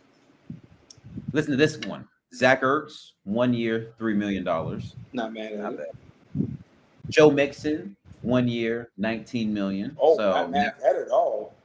So now I got Brees Hall, Josh Jacobs, and Joe Mixon. That's 3 RB1s on one team on some favorable contracts, especially if I'm able to work the numbers, The last one, here's a guy I'm excited at this number. Chris Olave, 1 year, $16 million. Oh, that's really – so question for Kyle and anyone else. Next year when all these guys are free agents, is it another auction draft? Is that how this works? So every year it's auction draft with the salary cap that you have created with the picks that are already there. Okay, so yes, tight ends get 2 all right. per reception. So Dalton Schultz, Dalton Schultz and Zach Ertz might be a hit. Yeah, I have Dalton Schultz in our league. Sometimes he comes through, but now, no, go ahead. Yeah, I was asking Kyle, like next year, right? Chris Olave is going to be a free agent. Your cap space is already claimed for the most part, except what's available. does Chris Olave hit free agency and you guys host another auction draft and we do this all over again with free agents and rookies? I would assume so. That sounds like Well, no, I think starting next year we would probably draft the rookies and they would be on rookie contracts, and free agents. There's probably gonna be like a free agency window, just like the NFL. So when that free agency window opens, you'll probably be able to. There might be a day where it's like a free agency bidding day, or I imagine once free agency opens, Kyle's probably gonna let everyone know, and you go in there on the first day, and everyone just starts bidding, and then you start taking. I think it's one of those two ways. Oh, that's interesting. Kyle, I don't know. Kyle will let us know. He's the commissioner. He'll let us know. So everyone, I just okay. So you have in mind we all had 6. Oh, okay. So Kyle says we all had 6 multi-year contracts. I used half of mine on QBs: Jaden Daniels, Joe Burrow, and Jackson Dart. Also, Ashton Genty, Devon Achane, and AJ Brown are the others. Okay. Oh, so when I look at mine, so mine is Josh Allen, Breece Hall, Josh Jacobs, Justin Jefferson, Puka Nacua. 1, 2, 3, 4, 5. Oh, yeah. So here we go. Yeah. So every year there's an so auction. I use one less multi-year contract, but I got some pretty favorable deals. So this is I'll say this at the end. Okay. So then my next question is, since you have one more multi-year contract left, can you extend one person on your roster now, or would that be considered like? Can you extend Chris Olave right now and put him at 2 years? Well, you don't have any more salary cap though, do you? I actually have $5 million in salary cap left right now, and I actually kind of want to get into that. So everyone that I read off so far, those are the people I was actually in the room to auction draft. This is taking a while. By the time I finished, I think my last one might have been, I forgot who my last one was, but we had been in it for like almost 3 hours. This was Okay. And I had to go. So then I came back, and here are some other names that I guess got auto-generated. So every name that I read from here on out, they have at least a $500,000 salary. So that's like the bare minimum of salary you can get. Except I got Dalton Schultz that's a 2-year deal. Well, I don't know. I got Dalton Schultz at 490 this year. Anyway, Russell Wilson. So this is super flex now. I'm realizing I guess it's an open flex. I don't know. Russell Wilson, 500,000. So he's my backup QB. Jerome Ford, Audric Estime, Devin Neal, who I was happy to get from New Orleans, Damian Martinez, DJ Giddens, Kendre Miller, Michael Wilson, Elick Ayomanor, Harold Finnan Jr., Jonathan Brooks. All these are on $500,000 salaries, which leaves me with a cap space of about $5 million. So, and I'm currently 3 players below the roster, and because I'm still paying for Derek Carr and Parker Washington. Okay. Oh, Kyle answers. He says no. Multi-year contracts don't carry over after the auction. So no, like you can't extend Chris Olave now. Yeah. So next year, if Chris Olave does well, I will save some money to hopefully give him a good contract. Or Travis Hunter, if he does well, maybe I can get him at a good number. So I don't know. That sounds like fun. Yeah, if you have like a link to do this like just for fun, I'd love to. Yeah. But at first when I was looking at my roster, I was like, man, I don't know if I did well. And then I was chatting with Kyle, and Kyle was like, nah, you actually did like fairly well. And Kyle was basically talking about how the room, and he said this next part to the whole lobby, but he's basically like, this was an interesting auction draft because like these were really good managers. So like some people I was able to get like some players at some really good prices, and other players like guy who dropped 69 on a 1-year Jalen Hurts deal. But here's the thing, I think Bam may have mentioned it as well, and I did this a little bit too. Say it was like a player that I kind of wanted, but if I missed out on, I was okay with not getting them, or someone I for sure didn't want. I would go in there, like I would go in the auction room, and I would just keep raising the price up, and then I would leave. Like I just stop. I just get it to a price where it's like, okay, this guy isn't going to get him at a discount. All right. but in doing that though, sometimes you're like, I don't think he'll go up.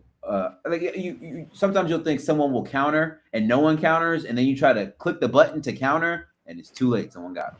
I think Bam said that's how he lost out on Lamar. Yeah, he says I lost out on Lamar.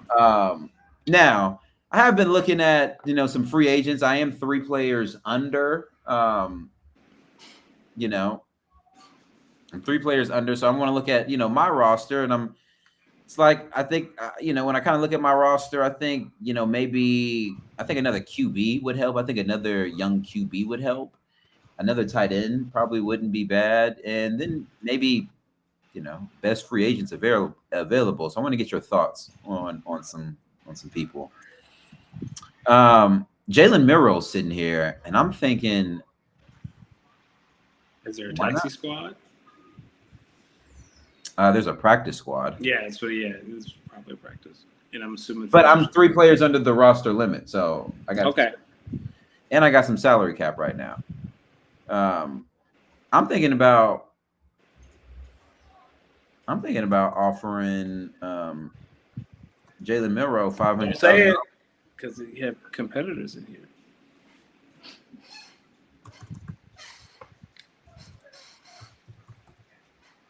Nah, it's okay. I'm thinking about it. And I don't think I need to drop anyone. Do not drop a player. Let's do it. Let's do it right now. Jalen Milroe, 1-year contract for $500,000. Let's do it.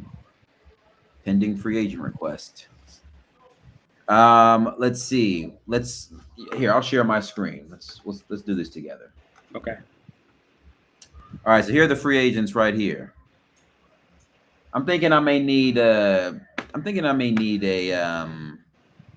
Let's go see what the.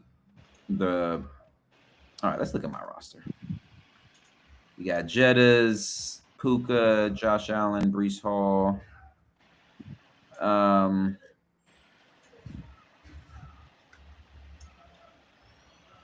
think this running back room could use a little bit of help.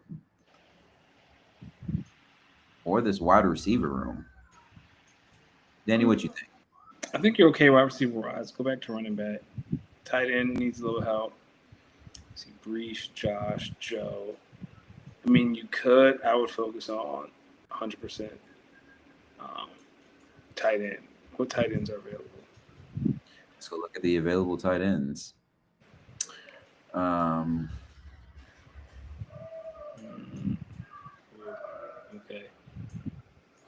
Some ugly ones in here, that's for sure. Yeah, at some. Noah Gray might be the best one in here.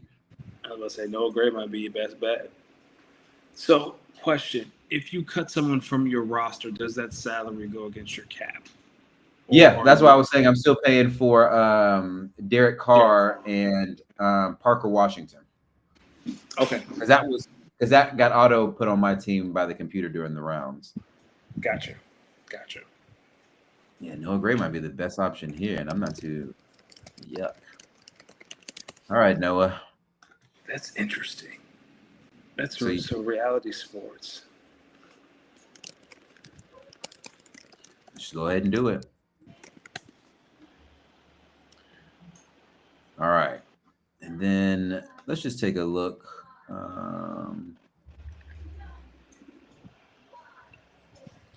Ollie Gordon? Nah. You know what? I kind of like Troy Franklin from some other fantasy leagues I have him in. I might pick up I might have my representation pick up the call. Pick up the phone and call him. I like him. I think he's going to be a good young wide receiver. And he played with Bo Nix at Oregon. There's some familiarity there. We're going to call him. There we go. So you see here where it says I'm 3 players below the roster maximum. So I got some room. I got some cap space right here. Okay. So this is about cap space. So this is about 1.5. So after this, I'll probably be at 3.5. And that'll probably be what I'll have to use is like I guess what I'm doing right now in terms of that'll be what I'm able to use to pick up free agents and kind of stuff like that during the season. Okay. And let's look at these contracts again. Yeah, look at that, boy. Ooh, look at Josh. Look at these cap hits from Josh. Okay, so Kyle said the 500K players can be cut without a dead cap penalty, but every other player for 2025 salary. Yeah, and everyone I've cut so far has been a 500K player, so that's why. Man, this is really interesting. Yeah, like look at this. I think these two running back. Yo, look how much more money Brees Hall is making than Josh Jacobs, and then think about if this was real life. You'd be like, say Josh about to go. He about to go talk to somebody. He definitely about to go talk to somebody. Honestly, this is a good deal. I'm happy I did this deal. It's a lot of money for Jettas. He got him for 4 years. I got him for 4 years. And look, like when Puka came into my office and he reviewed the deal, I just showed him. I'm like, look, man, year over year, y'all ain't making that. I mean, I'm saying, and the thing is, like Kyle said, the cap matches the NFL's caps. I mean, it's going to go up. Mm-hmm. So in due time, you know what I mean? In a year, that's going to look beautiful. Yeah, it's going to be a good deal. So I'm happy, man. I'm happy. I'm hopeful for this team. I don't know if I'm ready to be. I don't know if I want to say I feel like this team could contend, but it could be something. And it is fun. Like this was really fun. So I want to give a special shout out to my guy Kyle for inviting me. And I'm thoroughly excited for this team. We'll see. What if Russell Wilson's a sneaky good starter? Then you won't have a sneaky good championship. We're gonna see. I feel like Travis Hunter, though, for a lot of fantasy players, especially those in IDPs, he might be a steal depending on where you got him. And depending on the scoring system. Yeah, but well, if he's an IDP, he's listed as a DB. So right. You could play. So that's why I was saying that's why I was saying that guy at 1-on-1 may have had a 300 IQ play here, because that's just like that's essentially if he's a good wide receiver who plays some DB. Now you're talking about a 10 to 15 to 20 point per game flex option. Then if you go out and make an aggressive trade for another wide receiver, now you essentially only need one true defensive player as long as Travis Hunter is healthy. That's it's not a bad strategy when you think about it. Oh yeah, I also got Quentin Johnson. That was another guy on here. He was one of my 500K players. I wanted to cut him, but I was like, I kind of might need your services. So yeah, so you might need him. You might need him. So we'll see. I don't know if he's gonna be dropping all those passes. In other NFL news, Steelers trade away Minka Fitzpatrick for Jalen Ramsey. They also go out and acquire Jonnu Smith. We all know about them picking up Aaron Rodgers. Do you think there's a world where the Steelers are really trying to go all in? Yeah, they better pay TJ Watt. You doing all this. You gave Jalen Ramsey a little bit of a pay raise. Better pay DJ Watt. None of this works without TJ. But what if they're gearing up to not pay TJ? Then all this is moot. This is nothing without TJ. You think it rides and dies on TJ, huh? TJ and Cam Hayward are the anchors of that defense. The cornerback room got interesting because, they got Joel Porter Jr. on the outside. You got Darius Slay on the outside. Like, where does this leave? Is Jalen Ramsey going to be like a box safety now? Is he going to be a slot?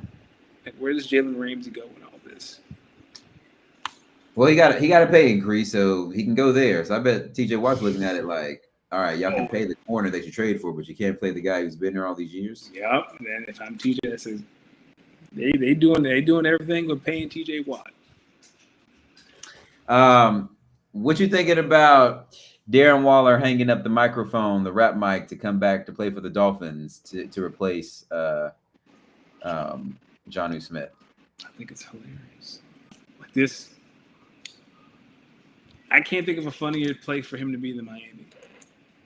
I'm gonna be honest with you. I literally read that and I was just like, what the fuck? What happened to the league that I love? I am interested, but not that interested. He had to do all that to get away from the New York Football Giants. Have you seen the New York Football Giants? They got Jackson Dart. There might be something. Hey, listen, I need that. I need that. Speaking of people who need things, Justin Tucker, for all that needing of the freaky massages, got hit with a 10-game suspension ban. We call this his Chargers wore FAB, code penalty FAB. If you don't know what that means, that is freak ass bull. He was in the massage parlors, did a freak ass bull. Justin Tucker, I hope you get the help you needed. And hopefully this help doesn't come with a happy ending. Little Night of Champions recap. Sami Zayn beats Karrion Kross. John Cena beats CM Punk in a very hilarious match. Jade Cargill, Cody, Kings and Queens of the Rings. Rhea Ripley won a really good and entertaining street fight. I thoroughly enjoyed that street fight. Yeah. And Solo Sikoa finally beating Jacob Fatu. Any call out you want to make there, my brother? Shout out Solo. Solo, a whole king of comedy. Did you see the press conference? And they're yeeting, and he's like, ooh, 4 words, 1 letter. Oh, stop. Yo, have you seen that video on Twitter of like how funny, like a compilation of Solo's, Yes. like, I was tripping. I was like, yo, no, I'm glad other people noticed. Buddy be out there a whole comedian. Like the dance when he clicked his knees together. That's my favorite. I said, he said, Jimmy, you can come back over here, or you can just stay there and get your ass beat. John Cena versus CM Punk. I'm gonna be honest with you. I laughed so much during that. Why John Cena hit that man with that shoulder, that ref with that shoulder bump like that? Did you see the video where they added the Sonic rings to it? Oh, bro, he decleated him. Win the Sonic rings. Hilarious. Shout out, hey man, this John Cena run has been the best thing he's ever done. It's pretty funny. Big shout out to the Florida Panthers, back-to-back Stanley Cup champions. Shout out to the Florida Panthers. That was a really good series. Yeah. We now have a dynasty in our hands in South Florida. Speaking of which, Austrian Grand Prix this weekend. We'll end on this note. Austrian Grand Prix was won by McLaren. It was Lando Norris won, and Oscar Piastri came in second. They had some exquisite battling in Austria. That's a really fast track too. I think it was like lap 11. Them boys really got to throwing them haymakers in lap 11. I know you saw the Formula One movie that maybe tempt you to watch some Formula One this weekend. Tell us more about it. Yeah, real quick. So I went, a couple of buddies of mine, we went to celebrate another friend of ours, his birthday. And we're like, what are you going to do this weekend? He's like, I just want to go see the F1 movie for real. So went and saw the F1 movie on Saturday. It is excellent. Like that, it's a great movie. It's great drama, but it also explains like Formula One and the strategy in a way that doesn't make someone like me who really doesn't know a lot feel stupid, right? Like it's just so well put together. Like they talked about different tires and what this means, and how like clean air and dirty air, and how you can open up your wing at certain points and stuff like that. Systems. Yeah, like it kind of, and it talked about like the aerodynamics of the car and things that go in it. Like there's a scene about they got some sort of upgrade to make the car more aerodynamic. Like it did a great job explaining like the culture of Formula One without making people feel stupid. So again, like brother, you gotta get on that Netflix subscription. So that's what my friend said. Drive to Survive. That's what he was like. You got to watch it to really get Drive to Survive. Hey, Drive to Survive it's really good. It's really good. That's what he was like. You got to start watching it because he started talking about Hamilton and how he left Mercedes because the car sucked, and now he is at Ferrari. An even worse car.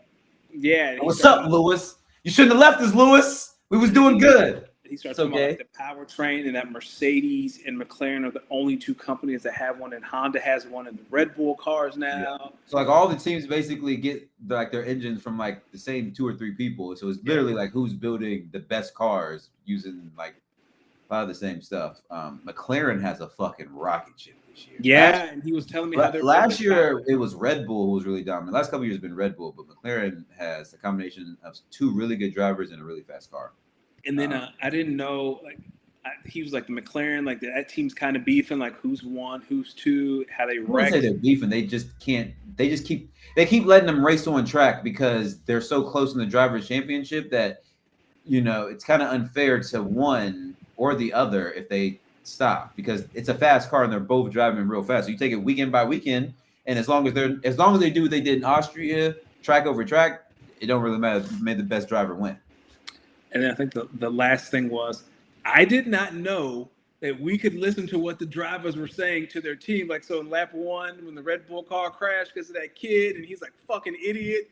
I was like, hey, yo. Are you talking about like on while you're watching the ESPN broadcast, or like clicking into? Yeah, like they go in and then you can hear what the teams are Oh saying. yeah, no, that's the funniest part during like race weekend, because then they'll be like, oh no, let's listen to what they have to say, and then all you hear is, "Fucking hell, man!" Yeah, yeah. Like he wrecked lap 1. Like he wrecked coming out lap 1. Is like, oh, fucking idiot. And Max is a really good driver, which kind of shows because Max is probably responsible for 99% of Red Bull's points this year because the other driver basically isn't getting any points. Yeah, so it kind of shows that the driver isn't good, yes, but the car is not that fast. The driver is. So when you have a marriage of a really fast car and a really good driver, you get what like McLaren has or what Red Bull has. You should watch Drive to Survive. I think you and your wife would like it. It's a good show.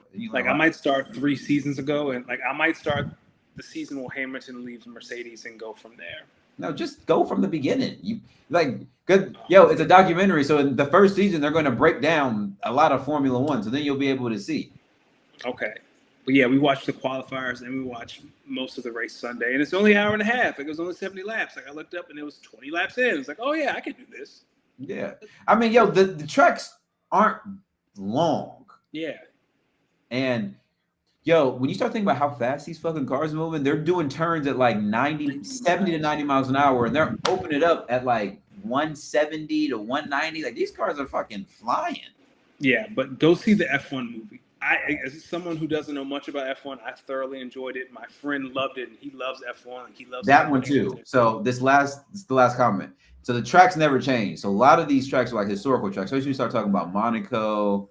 Fuck, that fucking Monaco race is a pain to watch. But a lot of these tracks, yeah, they never change. So like once the drivers learn them, they get them like clockwork. So that's why you see the younger drivers struggle a little bit more than the older ones. But like the big ones, Spa, Monaco, Silverstone, Dubai. I think some of the Dubai are newer, but some of them are those are like fast tracks. I think a lot of like the European ones. I know the Circuit of America is the one in Austin has been here for a little bit. My man Stanley knows. Shout out to Brad Pitt. Still got it. Still one of the greatest walking this planet. Better than Tom Cruise. Who won in the movie versus between I put my money on Brad Pitt. I think Brad Pitt's a little more versatile than Tom Cruise. Like Tom Cruise can give you Tom Cruise in his current form is a great actor. But this is a versus. This is all-time movies though. All time. So I don't know, so man. Tom gonna come with Top Gun. What Brad gonna come with? Fight Club. All right then. Ocean's 11, the whole Ocean series. Brad Pitt has 7 with Morgan Freeman. Mr. and Mrs. Smith. Somebody Mr. and Mrs. Smith. Dog, that'd be. But Tom got some hitters though. Tom got some hitters. He got Mission Impossible. Oh, he got War of the Worlds. I don't know why people didn't like War. I really enjoyed War of the Worlds. Tom got down. He was Tom, and he has Vanilla Sky, right? Like, what's that? Tom has done some drama. What's the one with Jamie Foxx, Law Abiding Citizen? No, that's Collateral.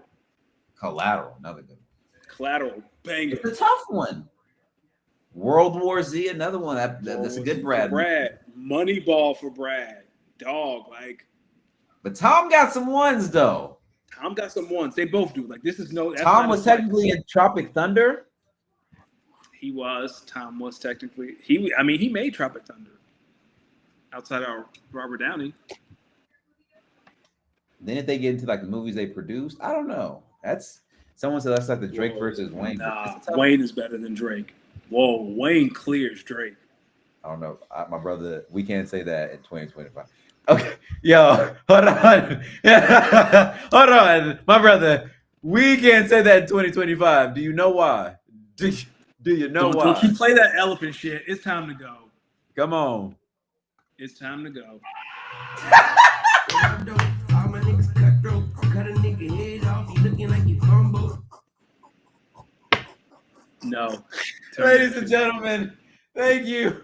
Thank you for another week. Yo, come on, dog. He went to the studio, and I swear to God, if I'm in the studio, I hear that everybody out. Everybody Cassidy, get your shit and get the out of here. Come on, man. Cassidy. Ladies and gentlemen, we want to thank you for another great episode, another great week of Speak On It. You already know we'll be right back here next week. Make sure you follow the pod, Speak On It _pod. Make sure you follow myself at LosDemix. That is LOSDEEMIX. Danny, let them know where to find you, my brother. I'm on the Danny Ocean 41, Blue Sky, and the Bird app. Maybe it's not as clear as Wayne. Maybe Wayne doesn't clear Drake, but Drake does not have no ceilings under his belt. Order Drought 3. Stanley, come back, man. Come back next week. And Kyle says between a gator and an elephant. Yo, that's fucking hilarious. That's fucking hilarious. Yo, appreciate everyone for pulling up. We'll catch y'all next week. Peanuts to an elephant. Lil Wayne, we out of here. Don't play that shit. Don't play that shit. Bye. Oh, this is If I Play the Guitar. Yo, Okay. this is